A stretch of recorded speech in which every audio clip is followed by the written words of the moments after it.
siang.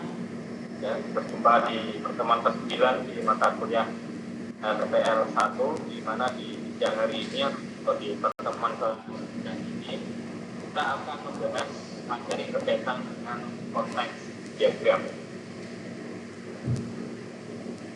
Selamat siang, saya Alhamdulillah pada teman-teman yang dikunci dan Pak Budi, Pak Jero dan juga Pak Andi serta seluruh mahasiswa yang mengikuti perkuliahan secara offline di kampus Cabang masing-masing maupun yang mengikuti perkuliahan secara daring di rumah ataupun di Zoom.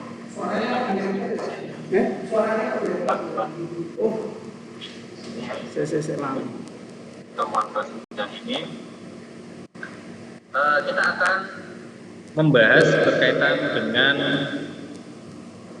konteks diagram. Jadi nanti kita akan memahami konsep, fungsi dan cara pembuatan konteks diagram dalam perancangan sistem perangkat lunak. Nah, di sini sebenarnya kita masuk ke salah satu tools paling penting dalam analisis sistem. Kalau diibaratkan sebelum membangun aplikasi, kita itu harus tahu dulu siapa yang akan menggunakan sistem ini. Data apa saja nanti yang akan menjadi inputan, kemudian juga informasi apa saja yang dibutuhkan ataupun outputnya, output atau luarannya itu seperti apa. Nah, konteks diagram ini membantu kita nanti untuk melihat diagram, diagram sistem sebelum masuk ke dalam pengkodingan ataupun ke dalam database. Di topik biasanya nanti kita membahas pengertian dari konteks diagram itu apa, terus juga kita akan membahas komponen dari konteks diagram dan juga nanti hubungannya apa sih dengan DFD dan juga contoh dan studi kasus. Nah, setelah pertemuan ini diharapkan teman-teman bisa memahami konsep konteks diagram, mengenali komponen-komponennya, dan membuat konteks diagram sederhana untuk sebuah sistem. Ya, teman-teman membuat konteks diagram yang masih sederhana saja karena pelatihan, paling enggak teman-teman sudah tahu alurnya atau tata caranya. Nah, skill ini sangat penting nantinya, terutama kalau nanti teman-teman bekerja sebagai sistem analisis, bisnis analisis, ataupun software engineer. Nah, kita pahami dulu apa itu konteks diagram. Jadi konteks diagram itu adalah diagram tingkat tertinggi dalam DFD atau data flow diagram yang menggambarkan sistem secara umum dan interaksinya dengan pihak luar. Ya, jadi sederhananya diagram ini menunjukkan sistem kita itu nanti akan berinteraksi dengan siapa saja di luar sistemnya. Jadi, misalkan nanti ada sistem utama, proses tunggal yang mewakili keseluruhan aplikasi. Terus juga ada entitas eksternal, yaitu pihak luar yang berinteraksi dengan sistem dan aliran data. Harus informasi masuk dan keluar sistem. Nah, contohnya misalkan aplikasi Orange, ya, aplikasi Allsoft, itu dia berinteraksi dengan customer, kemudian juga kurir, dan juga ada pihak bank, ya, untuk pembayaran, terus juga ada admin. Ya, jadi semua hubungan itu bisa digambarkan dalam konteks diagram.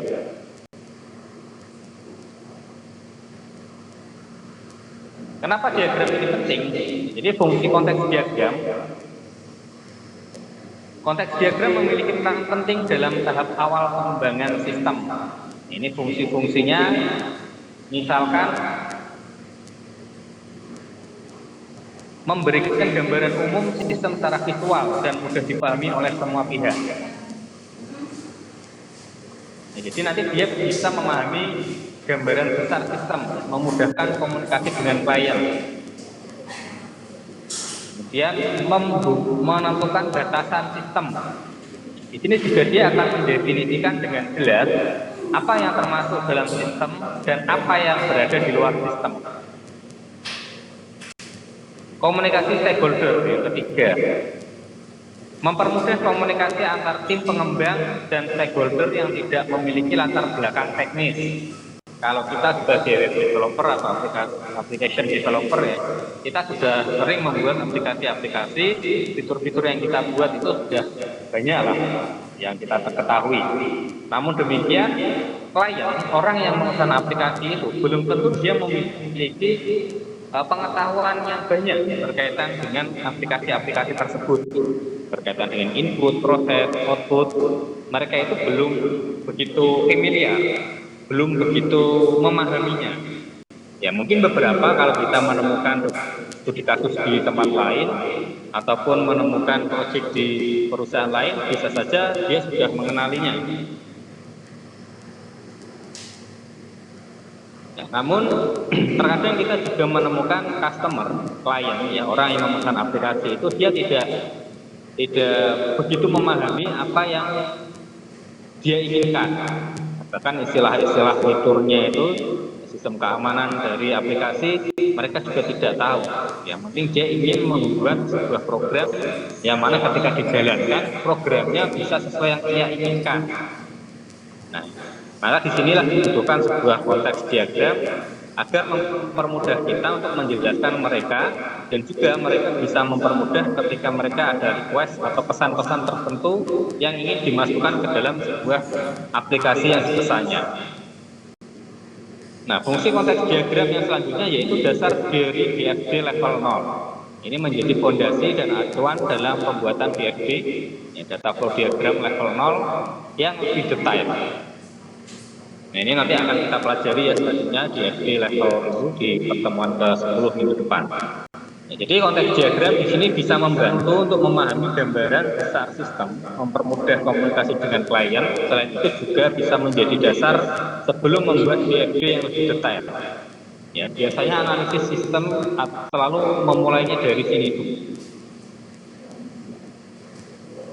Oke, ini posisi konteks diagram dalam sistem analisis. Jadi jalurnya seperti ini ya. Nah, konteks diagram itu menempati posisi strategis dalam requirement engineering menuju ke implementasi. Ya, jadi diagram ini menjadi jembatan antara pemahaman kebutuhan dan desain teknis yang lebih detail. Mulai dari requirement engineering, pengumpulan kebutuhan sistem, ya, kemudian dibentuklah sebuah konteks diagram, gambaran umum dari posisi sistemnya. Nah, kemudian nanti dia bisa diturunkan menjadi DFD level 0. Ya, diagram alir data tingkat pertama.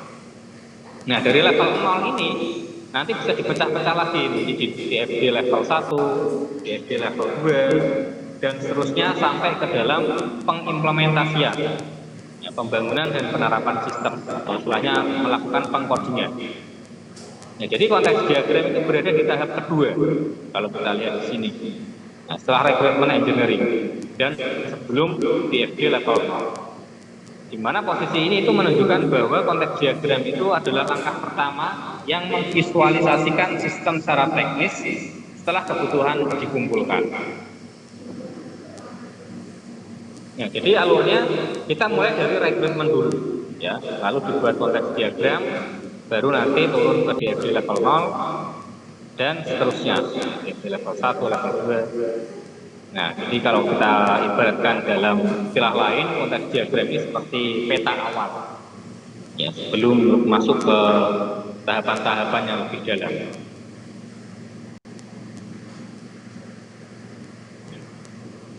Dalam konteks diagram ada 3 komponen utama yang membangunnya, ya. Pertama yaitu sistem. Jadi satu proses utama yang mewakili keseluruhan aplikasi atau sistem yang sedang dianalisis. Kemudian entitas eksternal, ini berkaitan dengan pihak-pihak luar eksternal yang nantinya akan berinteraksi dengan sistem, baik sebagai sumber maupun tujuan datanya. Ya, entitas eksternal, jadi nanti siapa yang akan menggunakan ini? Sebagai data entry ataupun sebagai view dari laporan, ataupun siapapun stakeholder yang terlibatnya nanti. Dan yang ketiga adalah data flow. Ini aliran data yang masuk dan keluar dari sebuah sistem. Ini nanti digambarkan dengan simbol panah. Ya, panah masuk atau panah keluar. Kalau panah masuk berarti nanti dia akan memberikan inputan, kalau panah keluar berarti dia akan membuat sebuah laporan atau output ya, yang ditujukan ke siapa, ke entitas eksternal siapa, entah itu admin, entah itu nanti misalkan karyawan, atau siapa ya entitas eksternal yang dituju. Oke, kita lebih dalam di mana di komponen yang pertama tadi adalah sistem. Jadi dalam konteks diagram, sistem itu digambarkan sebagai satu proses utama yang mewakili keseluruhan aplikasi. Ya, di sini adalah inti dari diagram yang menjadi pusat semua interaksi. Nanti sistem ini digambarkan dengan lingkaran atau persegi panjang bulat, atau kayak tabel oval gitu ya. Sudutnya persegi tapi sudutnya tidak siku. Dan dia di tengah diagram posisinya, dan semua entitas eksternal terhubung langsung kepadanya. Contohnya misalkan sistem informasi akademik, berarti nanti ada satu sistem di tengah ya berbulat, kemudian nanti dia ada dosen, mahasiswa, admin, yaitu entitas eksternal yang menjadikan inputan atau outputnya. Kalau mahasiswa berarti inputannya berarti apa kan mahasiswa? Misalkan nanti mahasiswa bisa mengerjakan tugas, mahasiswa menginputkan data tugas untuk mengerjakan tugas. Nanti dari sistem itu dia juga bisa memberikan keluaran. Keluarannya kalau mahasiswa itu berarti berupa nilai. Sistem bisa menampilkan nilai untuk mahasiswa. Kalau sistem e-commerce, berarti ada customer, ada penjual. Kalau customer dia bisa memberikan inputan pembelian take out, tambahkan ke keranjang. Keluarannya berarti nanti dia akan menerima sebuah informasi tagihan pembayaran, kemudian pelacakan barang, entah masih diproses atau sudah dikirim, dan seterusnya. Nah, kemudian yang kedua adalah entitas eksternal. Entitas eksternal ini di sini adalah pihak luar yang berinteraksi dengan sistem. Mereka itu dapat berupa orang atau organisasi atau bahkan sistem lain yang mengirimkan atau menerima data dari sistem yang dianalisis. Bisa menjadikan dia inputan, bisa menjadikan output. Entitas eksternal digambarkan dengan persegi panjang di luar batas sistem. Jadi nanti ada lingkaran khusus, kemudian persegi panjangnya itu untuk entitas eksternal.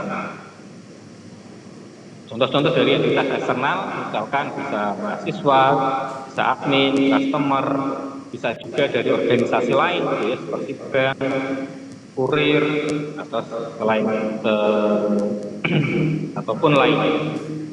Mereka itu berada di luar sistem, tapi bertukar data dengan sistem yang menggunakan sistem.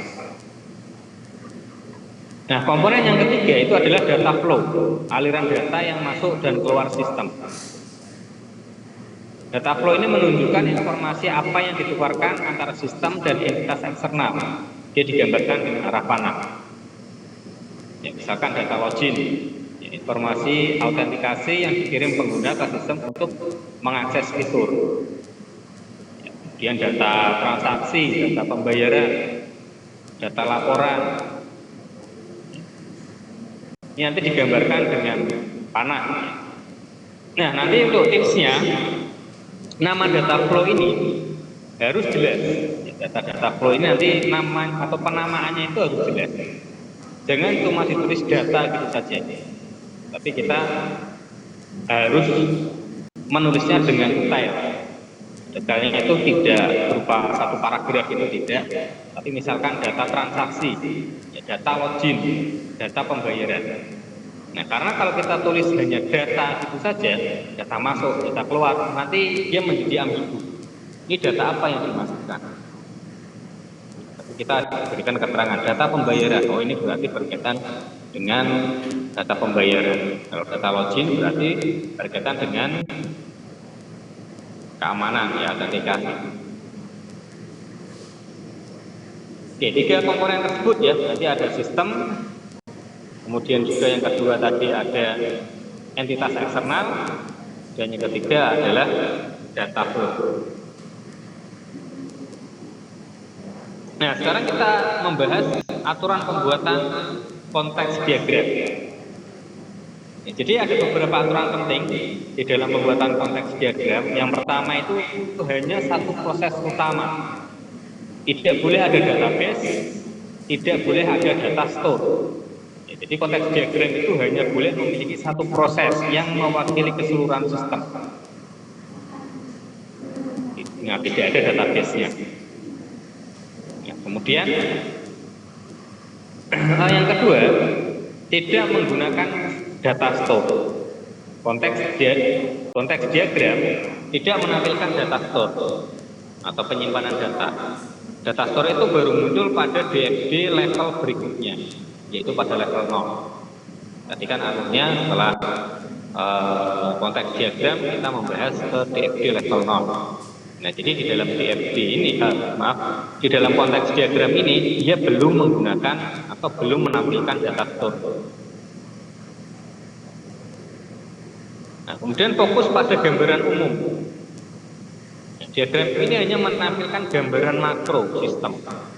Detail proses internal tidak ditampilkan di sini. Detailnya nanti ada di bagian level 0, lebih detailnya ada di level 1, dan lebih detailnya lagi ada di level 2. Nah, terus tadi nama aliran data itu harus jelas. Setiap panah data flow itu harus memiliki label nama yang jelas dan deskriptif agar mudah dipahami oleh semua stakeholder.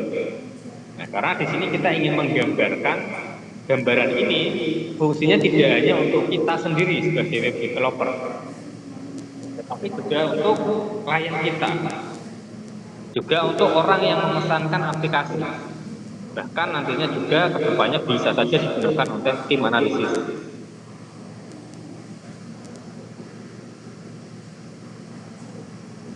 Nah, contoh sederhana dari konteks diagram di dalam kasus sistem informasi perpustakaan. Konteks diagram untuk sistem informasi perpustakaan melibatkan dua entitas eksternal yang berinteraksi dengan sistem pusat, yaitu ada mahasiswa dan juga ada admin. Aliran datanya nanti ada data peminjam, ada informasi buku, kemudian ada laporan. Ya, mahasiswa itu bisa memberikan inputan ya, data peminjam dari sistem informasi perpustakaan. Nah, nanti sistem informasi perpustakaan yang itu dia bisa mengeluarkan, ini panahnya keluar, berarti dia bisa menampilkan, bisa menginformasikan kepada mahasiswa berkaitan dengan informasi buku yang tersedia.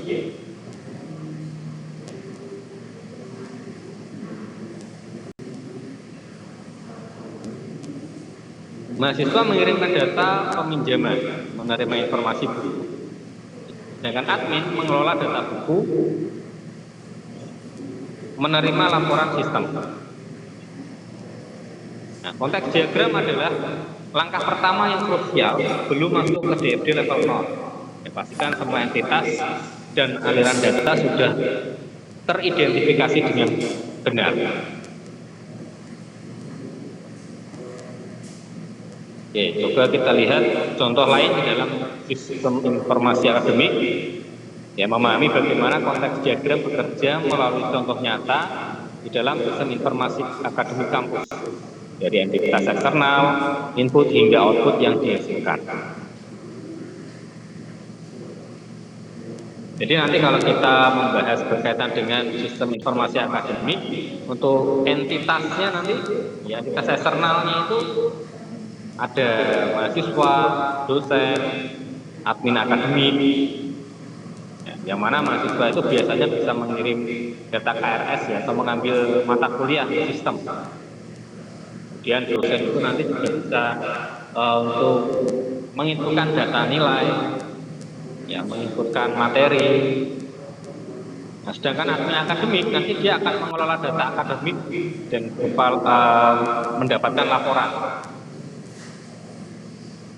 Nah, nanti sistem itu akan menghasilkan output seperti jadwal kuliah, KHS, laporan akademik.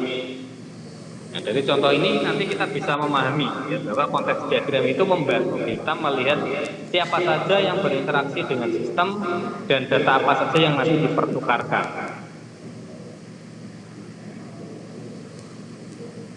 Ini ya contohnya entitas eksternalnya mahasiswa, dosen, admin akademik.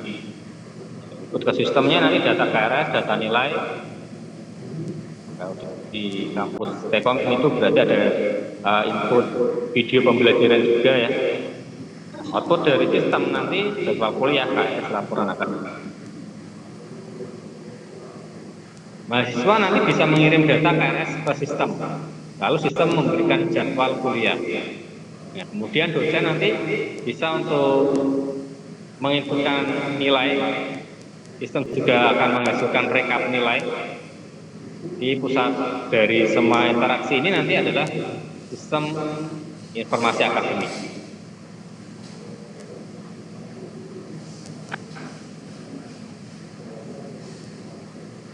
Ini ilustrasi dari alur data konteks diagram sistem akademik yang menunjukkan interaksi antara entitas eksternal dan sistem utamanya. Sistem akademiknya itu rekap nilainya, mahasiswa untuk itu KRS, sistem jadwal, penjadwalan, dari dosen bisa menginputkan nilai. Ya, mahasiswa itu mengirimkan KRS ke sistem dan menerima jadwal kuliah. Kemudian dosen mengirimkan nilai dan menerima rekap nilai. Kedua alur ini nanti berpusat pada satu proses utama, yaitu sistem akademik. Ini dinamakan alur konteks diagram. Ya, hanya satu proses dan dia tidak menampilkan data store atau database-nya. Nah, kita lihat contoh lain. Ini contoh lain dari konteks diagram. Gambar sebelah kiri adalah diagram konteks diagram. Sedangkan yang sebelah kanan ada pointer itu adalah DFD level 0. Ini kita membedakan antara konteks diagram dan DFD level 0. Karena ada yang beranggapan konteks diagram itu ya DFD level 0. DFD level 0 itu ya konteks diagram.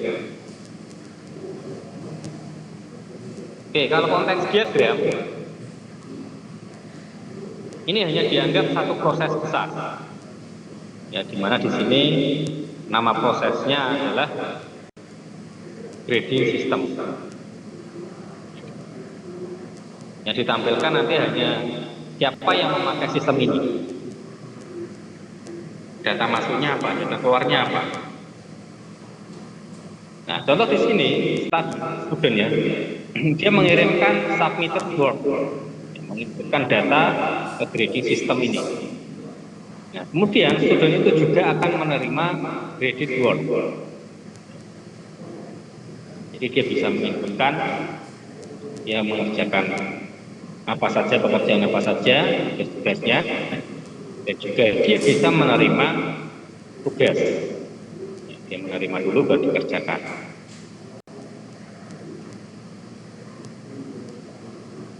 Nah, jadi konteks diagram itu fokus pada siapa berhubungan dengan sistem.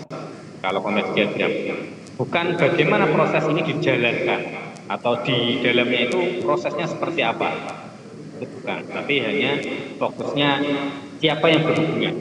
Entitas eksternal siapa yang berhubungan dengan sistem ini.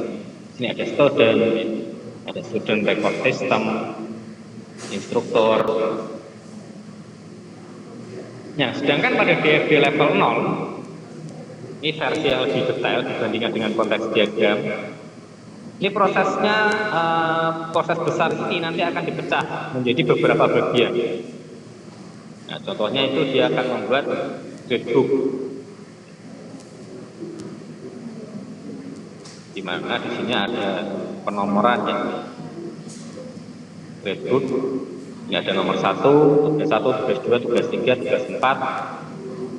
Dari sistem yang besar ini kita pecah menjadi seperti ini. Penomoran ini tidak harus urut dalam mengeksekusinya. Ya, intinya dia hanya sebagai ID untuk membedakan bahwa nanti di dalam gradebook ini dia bisa untuk memberikan beberapa tugas. Seperti contoh grade student board, achievement final grade, established grade book, kemudian product grade report. Ini bisa memberikan nilai akhir, mulai tugas mahasiswa, membuat laporan nilai. Jadi di FD level 0, dia fokusnya itu pada bagaimana sistem bekerja di dalamnya. Ini dari student menuju grade group, dia bekerjanya seperti apa. Bukan siapa yang berhubungan dengan sistem ini. Kalau yang berhubungan dengan sistem ini nanti tadi itu adalah pengertian dari konteks diagram. Ya, tapi kalau di FD itu bagaimana sistem bekerja di dalamnya. Nah, untuk perbedaan paling mudah, jadi konteks diagram dan DFD level 0, gambaran umumnya hanya ada satu proses di dalam konteks diagram. Nah, sedangkan di dalam DFD itu nanti akan ada beberapa proses. Proses 1, proses 2, proses 3, proses 4, yang mana nanti dia juga bisa dipecahkan lagi. Ya, nanti misalkan 1.1, ya ini dari established grade book ini nanti dipecahkan lagi menjadi subpoint 1.1, 1.2, 1.3. Ya, atau dari proses yang ketiga ini nanti ingin dipecahkan lagi menjadi DFD level 1. Ini akan kita pelajari di pertemuan minggu depan. Ya, berkaitan dengan pemecahan tersebut. Ya, jadi di sini kita hanya membedakan mana yang konteks diagram dan mana yang DFD level 0. Konteks diagram dia hanya satu proses dan dia menggambarkan entitas eksternal siapa yang berhubungan dengan sistem ini. Sedangkan kalau DFD, bagaimana proses di dalamnya itu berjalan.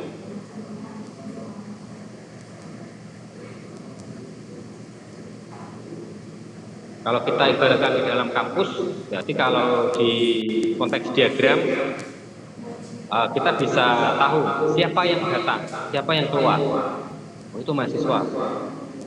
Oh, itu Pak Rektor. Oh, itu Pak Dekan.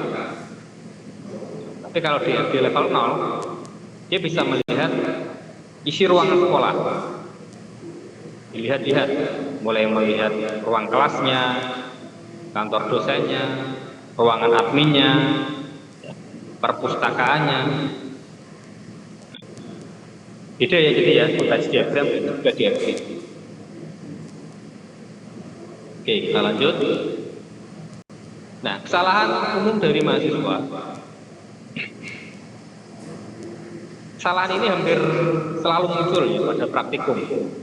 Kesalahan pertamanya, mahasiswa itu sering menambahkan database di dalam konteks diagram. Padahal tadi dijelaskan konteks diagram itu belum menampilkan data store atau database.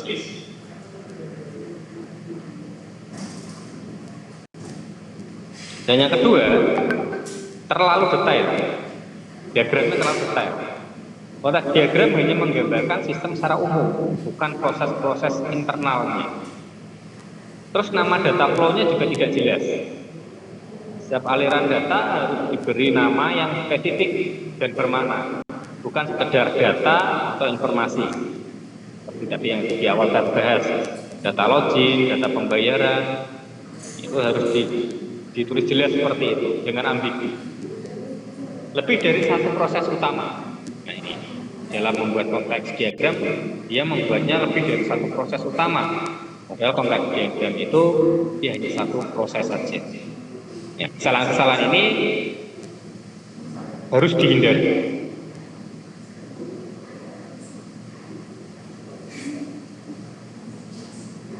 Oke, kita bandingkan lagi konteks diagram dan DFD level 0. Konteks diagram ini sering membingungkan. Ini perbedaan utamanya. Di dalam konteks diagram, ini gambarannya masih umum, di sistem secara umum. Terus hanya ada satu proses utama. Dia menunjukkan entitas eksternal. Siapa yang akan menggunakan aplikasi ini? Ya, tidak ada data store, tidak ada database-nya. Dan konteks diagram ini adalah level tertinggi dari DFG. Nah, sedangkan DFG level 0 itu lebih detail dari konteks diagram. Dia bisa terdiri dari beberapa proses utama. Ya, meskipun proses itu juga ada penomorannya tadi ya, tidak harus dijalankan secara urut sesuai nomornya. Tapi dia bisa bebas melaksanakan tugas mana dulu sesuai dengan perintah yang dikerjakan. Kemudian bisa memperlihatkan data store, juga ada database-nya di DFG level 0. Aliran datanya di sini di DFG level 0 itu lebih rinci. Dan dia pemecahan dari proses tunggal. Ya.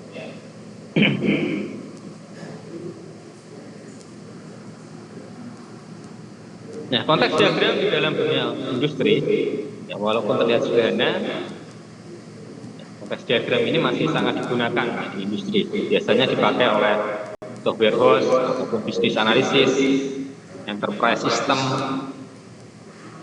dan sistem dan sistem analisis. Ya, karena diagram ini tepat dipahami bahkan oleh klien non teknis, klien yang belum memahami berkaitan dengan teknis-teknis dari software. Karena kalau kita melihat gambarnya, nanti dia itu lebih istilahnya, oh iya, ini nanti admin saya itu bisa memberikan inputan data-data itu, jadi bisa memberikan laporan atau menerima laporan-laporan seperti ini. Selain admin nanti ada untuk karyawannya bisa melakukan presensi, gambarkan selain coret-coretnya, coret-coret versi developer.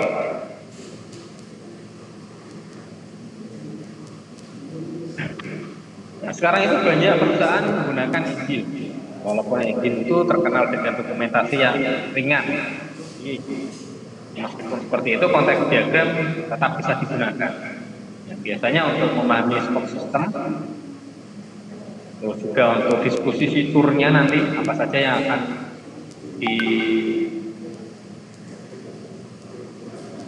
diberikan ya di dalam fitur-fitur ini, di dalam aplikasi ini apa saja nanti yang dibutuhkan. Terus juga ada sprint planning, melakukan planning dari sprint, tahapan-tahapan di Agile. Kemudian komunikasi antar tim. Jadi diagram ini masih sangat relevan sampai sekarang. Gunakan komunikasi dengan user story dan produk backlog, dokumentasi yang lebih lengkap. Nah, tools yang bisa kita gunakan untuk membuat diagram, beberapa tools ya untuk membuat konteks diagram dengan mudah, baik secara individu maupun kolaboratif. Kita menggunakan Draw.io, ini online, tidak perlu menginstalan. Kemudian juga bisa menggunakan Logicard, cuma ini ada beberapa fitur yang berbayar ya, card. Terus juga yang offline itu ada Microsoft Visio,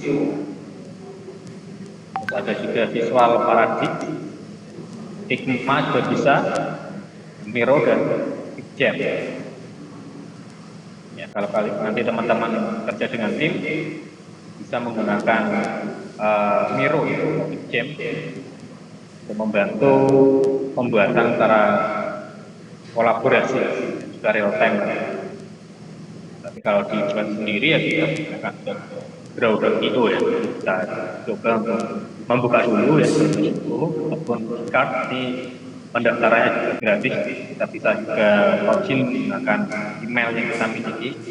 Cuma nanti ada beberapa fitur atau istilahnya template yang free dan juga ada yang berbayar. Jadi kalau kita mau menggunakan yang tanpa template, kita gambar manual.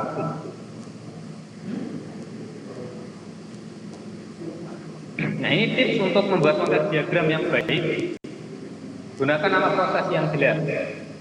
Jadi nama ambigu. Di proses 1, data 1, data 2, proses 2. Terus data flow harus spesifik. Ya, sebutkan jenis data yang mengalir secara eksplisit. Ya, data flow-nya diberikan nama tadi. Jaga diagram tetap sederhana. Satu proses, fokus pada gambaran besar, gambaran menyeluruhnya. Terus konsisten dengan requirement. Diagram harus mencerminkan kebutuhan sistem yang sebenarnya. Diagram harus mudah dipahami stakeholder, bukan hanya oleh developer tadi. Kita bisa membuatnya, kita bisa memahaminya, tapi kita juga pikirkan orang lain, klien kita, agar bisa memahami gambar kita. Ya, nanti silakan dicoba ini praktikum buat konteks diagram salah satu sistem akan aplikasi e-commerce, sistem absensi atau aplikasi ojek online ataupun sistem klinik yang mana minimal ada 3 entitas eksternal. Kalau e-commerce berarti nanti ada customer, ada penjual, ada juga kurir itu juga. Kemudian ada 5 data flow, 5 aliran data minimal ya, kalau mau ditambah juga silahkan.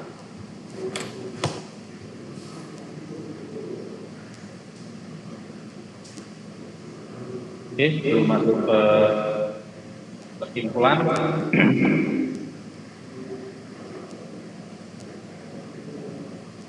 saya akan membuka contoh ya untuk broker dulu.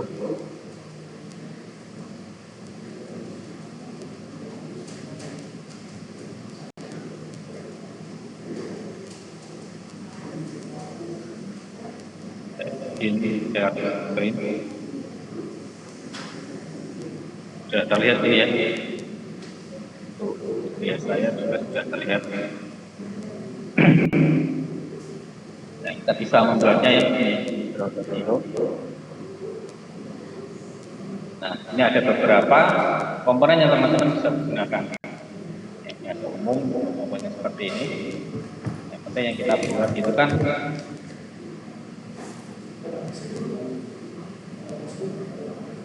seperti pada contoh yang SRS kemarin ya juga ada. Cuma dia menggambarkan dia di level 0 itu konteks diagram. Dia itu hampir mirip cuma tidak sama. Ini lebih ke konteks diagramnya ya, satu proses ada beberapa entitas eksternal. Ini menggambarkan untuk sistem apa ini? Online store. Di mana di sini ada sistem online store. Ya, terus entitas eksternalnya ada customer kamu. Kemudian ada regular user, terus juga ada admin dan ada bisnis. Contohnya kita bahas satu dulu di bagian atas. Untuk regular user, ya, dia bisa melakukan inputan ini beberapa inputan seperti search data barang, ya, kemudian juga data kategori, data pembayaran, data update user, ya, data lihat status pesan. Nah, itu bisa dilakukan oleh regular. Dan sistem ini nanti akan memberikan output ya, kepada regular user itu berupa data barang display. Ya, ini regular user. Data status pesanan, data billing, data penawaran khusus. Ini data search di pencarian dari regular user. Sedangkan kalau tamu sebagai best customer, dia bisa melakukan login, kemudian data pendaftaran, data kategori, ya, data kategori. Kemudian nanti sistem itu juga bisa memberikan data login, data display barang, user session. Dari gambar-gambar ini bisa kita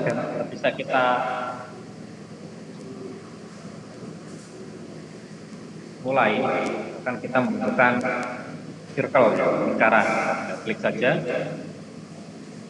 Ini kita double klik. Akan sistem akademik. Kemudian untuk bagian luarnya itu biasanya berbentuk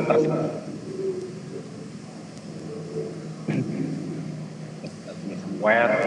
Dan di sini kita bisa pakai desain. Kasih siswa, terus bagian sini misalkan ada admin. Nah, nanti dosen ini bisa untuk menginputkan nilai.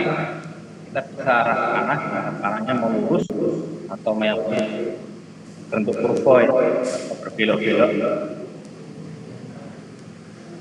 Kita tinggal tertarik aja masukkan ke sana ya. Ya belok-belok seperti ini. Dan yang di sana, kalaupun ingin dibuat seperti ini juga bisa kita tarik. Ini kita pindah di sini.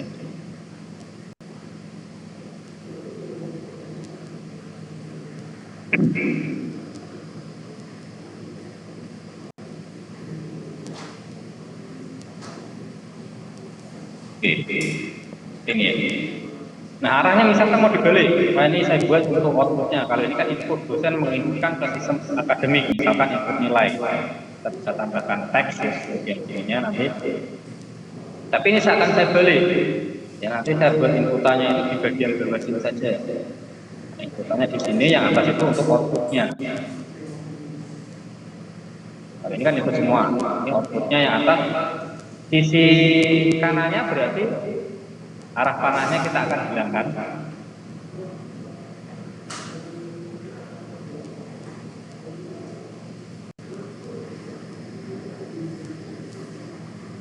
Jenis garisnya.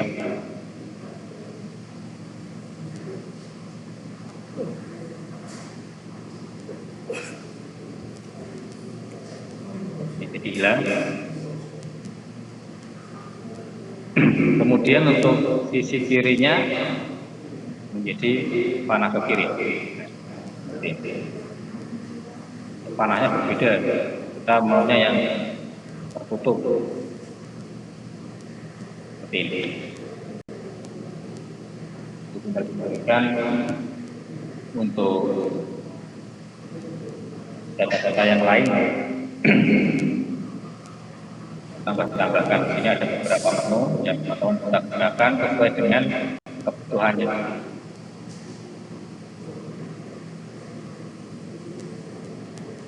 Ya, ini juga nanti akan kita gunakan di beberapa pertemuan kedepannya untuk membuat UML. Ya, ada beberapa unit. Oke, juga ada panah-panah yang sudah ada keterangannya. Kalau tidak, kalau kita mau gunakan teks, kita tinggal klik di teks. Misalkan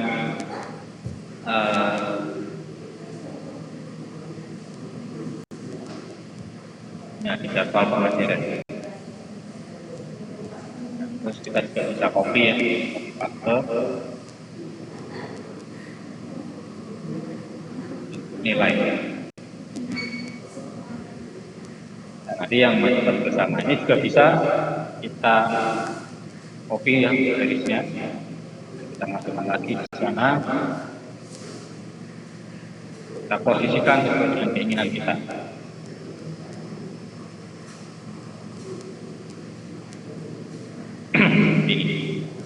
Ya, saya yakin teman-teman kalau hanya seperti ini pasti bisa lah. Untuk satu dua kali yang penting tahu alatnya, tahu toolsnya ini digunakan untuk apa. Yang untuk mengubahnya bisa digunakan right tool di sini ya, garisnya dan sebagainya. Di garisnya misalkan mau putus atau titik-titik, ya penuh, dan gunakannya ukurannya juga ada dan lain sebagainya. Oke, itu untuk kemudian tools yang ada di Draw.io. Kemudian juga bisa gunakan Lucid Chart.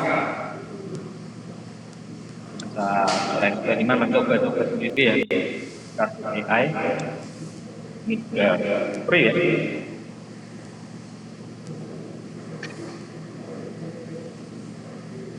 Ini bisa menggunakan perintah AI ya. Oke, kita mau menggunakan apa? Kita konteks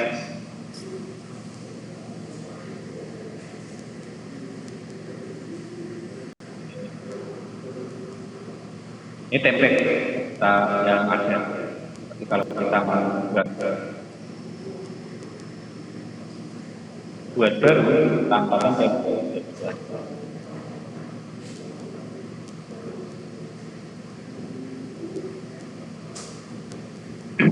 hampir mirip cara tekniknya.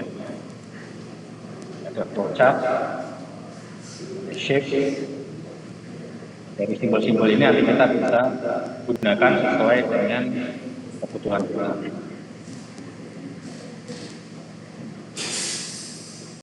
Jadi drag and drop saja, menyesuaikan kebutuhan yang akan kita gunakan.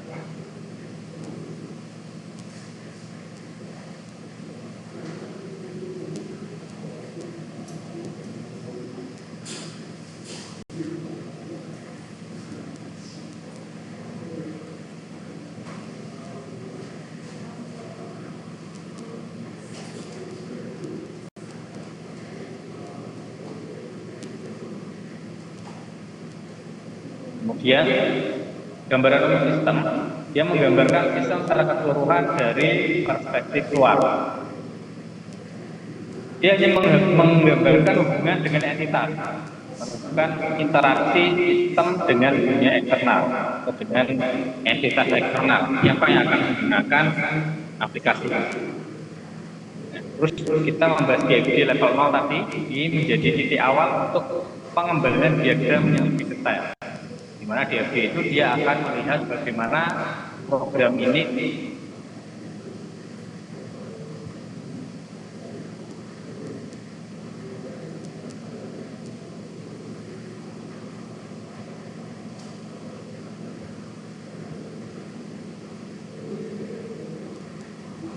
juga di analisis sistem dan juga engineer.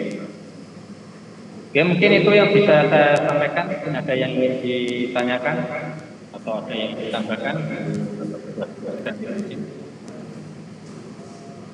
Belum ada, Pak. Oke. Terima kasih untuk mahasiswa dari 605 dan Siliwangi. Mungkin ada yang ditanyakan? Belum ada, Pak, dari Siliwangi. Oke, terima kasih informasinya Pak Jarod, Pak Budi, dan juga Pak Andi. Kalau belum ada yang ditanyakan, mungkin nanti teman-teman bisa coba ya, bisa menggunakan smartphone atau laptop. Ya paling enggak mengenal dulu browser IO ataupun aplikasi-aplikasi sejenisnya, ataupun kalau sudah punya Microsoft Visio di laptopnya bisa digunakan untuk mempraktekkan tidaknya membuat contoh sederhana tadi. Yang pilih salah satu ya dari ada beberapa topik tadi ya, e-commerce, ojek online, cleaning ataupun yang lainnya. Ya, karena belum ada yang tanyakan, untuk sesi online-nya saya akhiri. Sekian, dan kita jumpa lagi di pertemuan minggu depan. Di pertemuan 10 kita akan membahas DFD level, yang mulai dari level 0, level 1, dan juga level 2. Terima kasih Pak Budi, Pak Jarod, dan juga Pak Andi, teman-teman mahasiswa yang hadir di kampus secara offline ataupun yang hadir via Zoom dan YouTube. Saya akhiri pertemuan siang hari ini. Sekian, wassalamualaikum warahmatullahi wabarakatuh. Waalaikumsalam warahmatullahi wabarakatuh. Terima kasih Pak Didi. Terima kasih, Pak. Terima kasih, Pak.